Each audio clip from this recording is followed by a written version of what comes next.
Station 1370 WOCA. Ocala.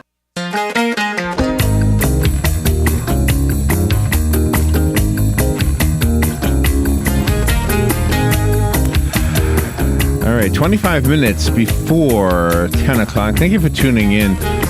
Robin, there was a story while you were gone, I think it was while you were gone, that researchers believed, maybe that's not the right word, but they believe they may have found the Santa Maria, one of the three ships that Christopher Columbus used to cross. Yeah, and wow. I think they said off the coast of Haiti. How cool And it is reminded that? me of something. About a year ago or so, there was one of those tall ships. It was a reproduction, and it had a name, and forgive me, I can't remember the name. Do you happen to remember it, the name of the ship?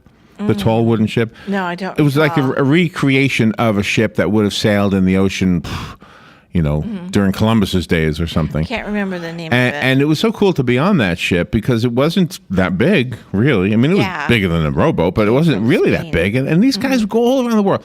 And then what happened when we were there was a map room, not on the ship itself, but there was a map room on shore, like right next to where the boat was docked, the ship was docked.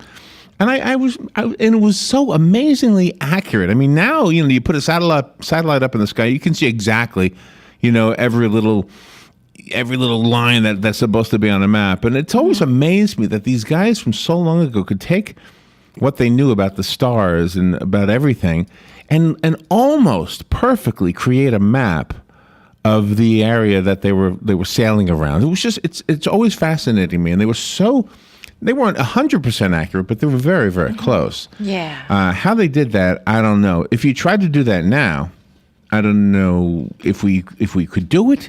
If we could do it without modern technology, I don't know. David Barrie is on the phone. He probably has a lot to say about this. He has written a book called Sextant, A Young Man's Daring Sea Voyage and the Men Who Mapped the World's Oceans. David himself, listen to this. He crossed the Atlantic Ocean, the North Atlantic Ocean, in a 35-foot sloop, which the only time I've ever heard the word sloop was in that Beach Boys song. Yes. Sloop John B. I don't even know what a sloop is. But he was only 19 years old when he did this. Mm-hmm. Wow. His credentials go on and on. He's a member of the Royal Institute of Navigation, the Royal Cruising Club, the Emsworth Sailing Club. I have a feling if you went out on a boat with this guy, you wouldn't get lost. Yeah, that's right. He'd figure out a way to get you back. Sextant book is, I guess that's a blog, sextantbook.wordpress.com. He'll explain. David Barrie. Good morning, David. Morning, Larry. Where are you? I'm in London. Are you on a boat? No, do I sound as if I'm on a boat? No, I'm sitting at my desk talking to my computer. Oh, you're on Skype? Yeah, I'm on Skype. Oh, okay. Wow, it's working really well. Sometimes Skype doesn't work this well. Well, thank you for being on the air with us today. Yeah, I mean, are you with me? When you were a kid, did you look at those old maps and say, how did they do that? How did they figure out all those little fjords and all the different places they had to put on the map? Yeah, no, that was one of the reasons that I got interested in navigation. I used to look at the charts, the marine maps, when I was learning to sail when I was a kid, and I wondered how they were made. And eventually, of course, I had this lucky break, and I was given the chance to learn how to navigate with a sextant while sailing across the Atlantic back in 1973. One thing led to another, and I learned eventually how those first accurate maps and charts were made, and it all depended on the sextant, because until the middle of the 18th century, it's amazing this, but there actually were no accurate maps of the world's oceans. Wow. What is a sextant? I have to ask you this because I don't want to pretend I know. I don't even know what a sextant is. Well, you see, that's one of the reasons I wrote the book, because I think a lot of people are in this situation. No, a sextant is basically a device for measuring angles. Typically, it's the angle between the horizon and what, in the lovely old terminology, is known as a heavenly body. In other words, the sun, the moon, a planet, or a star. And that angle, which they call the altitude of the heavenly body, is the key to position fixing out on the ocean. With that information, you can work out exactly where you are.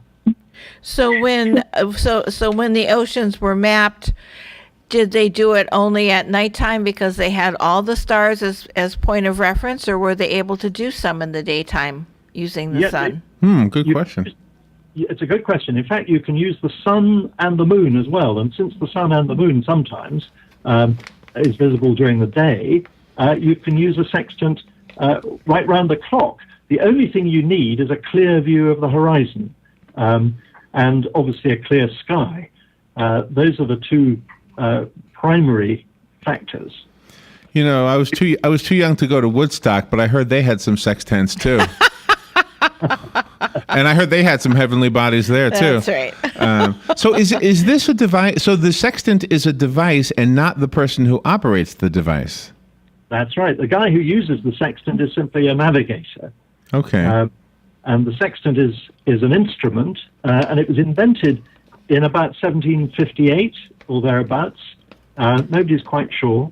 And it's a development, actually, of an earlier invention from about 1730, which was called the reflecting quadrant. I don't want to get too technical, but the sextant was an improved version of the reflecting quadrant, and it became the absolutely standard equipment of any navigator going out of sight of land, really until the arrival of GPS. Wow. Okay, so yeah, I want to compare it to GPS for a second. Okay, there was news last week or so. Did you hear this news that they think they found the Santa Maria? Yes, I did hear about that. It's fascinating, isn't it? Okay. Almost unbelievable. And they say that Columbus himself, or his navigator, actually in the log indicated that probably that's where it is. So it's not just that they think they found it, but there's even written evidence that that's where the Columbus's people themselves said it sank. Yeah, I heard that too. So with a sextant, not only could you map out the globe, but you could also know where you are on the globe? Exactly. And the point is that the two things are interdependent. You can't make a map unless you know where you are, and you can't know where you are unless you've got a map. So you kind of need both. And in the days of Columbus, they actually had no way of determining their longitude. In other words, how far east or west they'd gone. Once you got out of sight of land, you very, very quickly lost track of where you were. You could work out how far north or south it was, but not east or west. Okay, and I'm going to take a guess as to the reason for that. And correct me if I'm wrong, but the reason for that is because the Earth spins west to east, right? Because you could be at the same point, I guess, and looking at the stars. But if the world has turned a little bit, it looks like you're farther east or west. Precisely, you put it exactly right. And it wasn't really until people developed methods of determining the time very accurately indeed, which they did in the middle of the 18th century, that it was possible to determine your longitude. And funnily enough, within the space of a year or so, two completely different solutions to that longitude problem emerged, one of which depended on a very accurate watch or chronometer, and the other depended on measuring the angular distance between the sun and the moon. And they're both methods, however, absolutely relied on the sextant. You needed a sextant, whichever method you used. Did some of the men who set out to map the oceans, were they on another mission of discovering things, or was this something that they just wanted to do, to map the oceans for the traders? Well, as always with these things, there were mixed motives. I think to some extent it was to do with colonialism and imperial rivalry. So the British and the French in particular were constantly vying for world supremacy at that time, and their navies were involved in voyages of exploration, and at the same time as discovering new places and staking claims to them, you know, like Tahiti, for example, or Hawaii, they were also doing this job of making the charts, making accurate maps. So it was all mixed up with empire building and military and commercial rivalry, really. The motives were mixed, to say the least. Now, the book is called Sextant, and the subtitle is A Young Man's Daring Sea Voyage and the Men Who Mapped the World's Oceans. So is the book the story of yourself crossing the ocean when you were 19? Well, it's a story I wanted to tell for a long time, and I didn't really think that my own voyage was enough. So what I did was I interwove the kind of entries I made in a journal while sailing across the Atlantic when I was 19 with the story of the development of the technology of the sextant, and these amazing, truly amazing stories of these very, very courageous men who set out to map the world's oceans. So it starts really with a Frenchman, Bougainville, and then there's Captain Cook, and there's William Bligh, and there's a wonderful French mariner called La Pérouse, who's not nearly as well known as he should be, because he set off with 2 ships just before the French Revolution broke out to explore bits of the Pacific that Cook hadn't reached. And both of those ships disappeared without trace until some remains were found 30 or so years later. A really tragic story, but luckily, shortly before he set out on that last leg of his voyage, La Pérouse sent home an account of what he had done up till that point. So we know roughly what he'd done, and it's just a very, very vivid and grim reminder of how dangerous the work of these men was in these very distant parts of the world where there was no help to be had if things went badly wrong, as they sometimes did. Wow. I went with my brother and my sister-in-law. They live in Sarasota, down in Florida here. I don't know if you know where Sarasota is. But the point is, there's a little bay there, a little body of water that's, I don't know how big it is, but the point is, if you're in the middle of that bay, as small as it looks on the map, you still can't see the land around it. It's deeper. Okay. So, and they go out there all the time, and they use the GPS technology. And I said to them, how would you ever find your way home if that thing ever stopped working? And my sister-in-law's father used to go out there when he was a kid, and he knew how to navigate without the use of modern technology. And I said, if I were you, I would learn how to do that. Yeah. Yeah, well, I think you're right, because actually, I mean, GPS is an amazing technology. It's absolutely staggering what it can do. But it's actually very vulnerable, because the signals from the satellites are very weak, and they can easily be jammed. The North Koreans, for example, jam the signal sometimes to affect GPS in South Korea. Oh, really? And you can also do something called spoofing, where you send a fake signal that overwhelms the real signal from the satellite, and you can use that to mislead people into thinking they're somewhere where they're not. So it's quite it's a vulnerable system. Is it hard to learn? Is it hard to learn how to use a sextant? No, it's not. It's very easy to learn how to find your latitude, which is the north-south dimension. It takes a bit longer to learn how to do the longitude bit, but I would say that anybody could learn how to do it in a few days. What you need to do, though, is to practice it, because it's as much a skill as anything else. You have to learn how to take accurate sights, and you need to know exactly when you're getting a good sight and when you're not getting a very good one, because the conditions may not be right. Wow, that is so cool. So let me ask you something, and I'm just trying to understand how this works. The book, obviously, we want to make sure that we're fair to the book, but just as a side note, a question. In radio, we broadcast from towers that can be anywhere from 200 feet tall to 1,400 feet tall. They're often very, very tall and sometimes not. The question will come up is, how tall is the tower? Well, if you did not know how tall the tower was, there's a formula, and is it geometry? I'm not sure. But you do the triangle thing. You know how far you are from the tower. You use that number, and then you know the angle to the top of the tower, and somehow that's enough information to tell you how tall the tower is. Is it the same thing is that the same way a sextant works? it is basically the same principle. The complication with sextant navigation is that you're dealing with a sphere, the surface of the Earth. And because of the curvature, instead of using the basic plane trigonometry, you have to use what's called spherical trigonometry, which is a little bit more complicated, but the basic principle is just the same. You're using triangles to work out your position.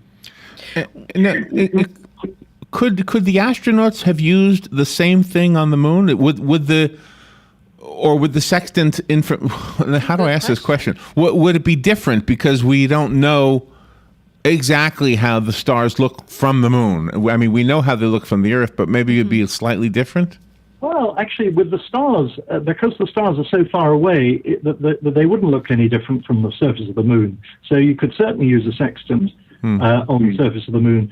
And I have met an astronaut who told me that actually they do on the space station. They actually do have a sextant. Really?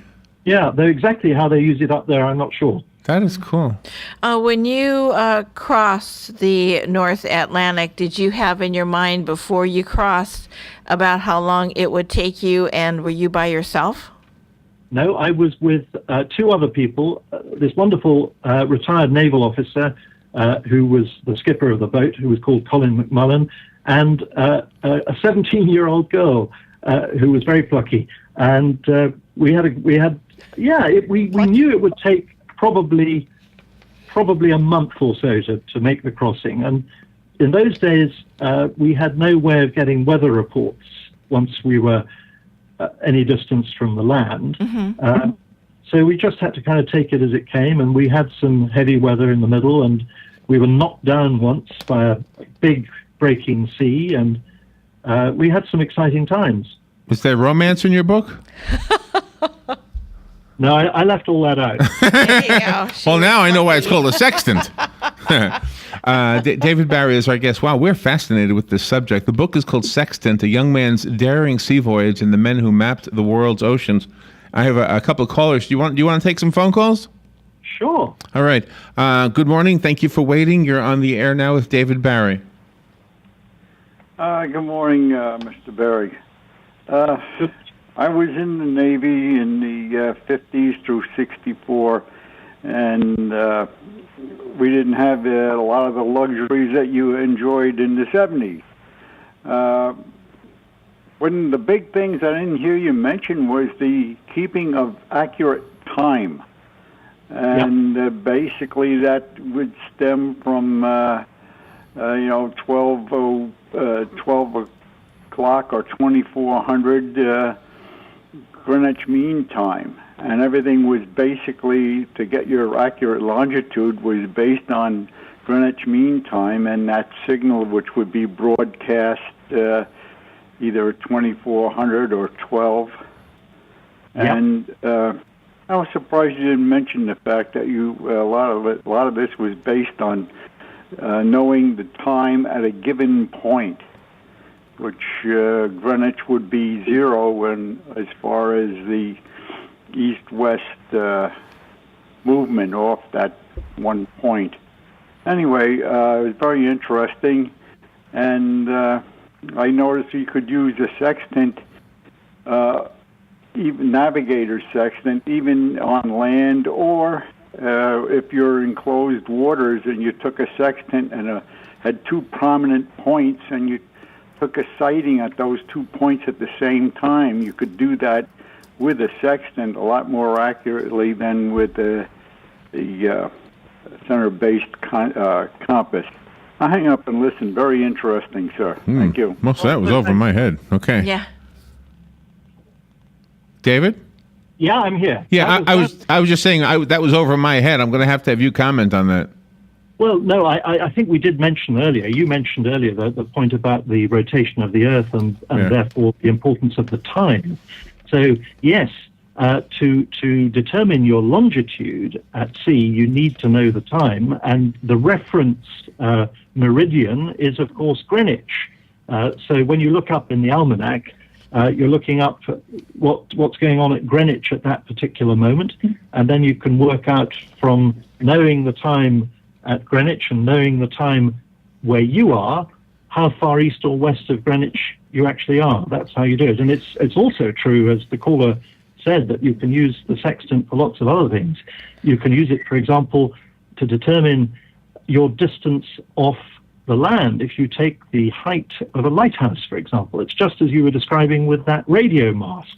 If you know the height of the lighthouse, you can measure the angle with the sextant and then fix your position very accurately, because you have a compass bearing and you have the exact distance off from the sextant angle. I would love to see that being demonstrated. I'd like to see that. I don't know that I'd ever learn it, but can you buy one on eBay or something? Out of all of the early people that mapped the world's oceans, who was the most accurate? Well, I think that's a really interesting question. I think that one of the people who I think is most impressive is a young English naval officer called Matthew Flinders, who was the first person to map quite a large part of the coast of Australia. And he was a very, very careful and accurate navigator, and he got some very good, accurate positions. But the truth is that that when you're using a sextant, there's always an element of uncertainty, and the best you can really hope is to get within a mile or two. I mean, you might do better than that, but you'd have to take a lot of sites in the same place to get a fix that's down to maybe 200-300 meters. David, I have a question about one of the credentials in the biography that was sent me of you. It says that you're a law reform campaigner, and it might not be connected to the sextant part of this conversation, but are the laws that you want to reform, do they have anything to do with the sea? Not really, no. I've been working on plans to try to reduce the number of people in the UK who get sent to prison for short periods of time for low-level offences. But that's a kind of sideline. Okay. So the book is called Sextant. How do we get the book? Well, it's published by William Morrow in the United States, and if you put sextant into Amazon, for example, it'll come up. Sextant coupled with David Barrie or William Morrow, that will do it. Okay, and David spells his last name Barrie. Exactly. Not to be confused with Dave Barrie, the funny author. David, what a fascinating topic, and you see these things. I'm looking at the cover of your book. I don't have a copy of the book, but they sent me a picture of the cover, and I'm guessing that is the sextant right there. Is the part you look through? Is it a telescope? It is indeed. It's a kind of small telescope, and you look through a mirror, which also permits you to see the horizon at the same time, and it reflects the image of the heavenly body from the other mirror. So it's what's called double reflection. It's very ingenious, and it enables you to measure the altitude of a heavenly body to a 60th part of a degree or better. Wow. You just don't realize how intelligent the people, before we had technology, you always wonder how did they do things, and there's the answer right there, at least in this regard. David, thank you. What a fascinating topic. Thank you for being on the air with us all the way in England. What time is it where you are? What time is it? It's just coming up to 3 p.m. My goodness. Okay. One day I'm going to visit your country. I always wanted to visit there. And if I take a ship, I'll make sure that somebody knows how to get there, because I think I'll get lost. David, thank you for being on the air with us. That was fun. It's been great talking to you. Thanks, Larry. Thank you. All right, we'll take a little break, and we'll be right back.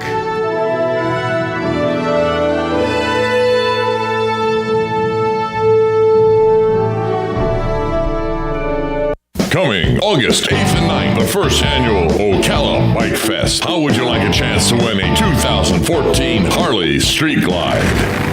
How about a 2014 Indian Chief Vintage? The tickets are only $100 each, and each chance drawing has only 599 tickets. Now that is some great odds. All proceeds go to ARC. Questions, call 387-2210. The number again is 387-2210. Ocala Bike Fest. We'll see you there. Hi, this is Buddy Martin. Listen to the Voice of Ocala right here weekdays from 3 to 6 p.m. Fox News Radio, I'm Pat O'Neill. The U.S. announcing criminal charges against 5 Chinese military officials in a cyber espionage case. The Justice Department says Chinese officials hacked into computer systems and stole American trade secrets. It's not clear yet which U.S. companies were targeted. A Chinese Foreign Ministry spokesperson says the accusations that they were involved are irresponsible. Fox Radio's Rachel Sutherland. Russian President Putin again claiming he's ordered a true pullback from the Ukrainian border. No confirmation from NATO. But Secretary General Anders Fogh Rasmussen says the withdrawal of Russian troops would be a first important contribution to de-escalating the crisis. Earlier this month, Putin said Russian forces were backing off, but there was no evidence of it. 2 more arrests in connection with a Turkish coal mine explosion that killed 301 people this week. There are reports company officials ignored sensors showing high gas levels. Fox News, we report, you decide.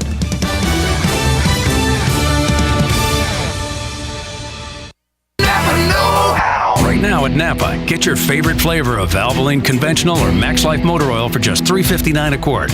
Buy 5 quarts and you'll also get a $7 mail-in rebate.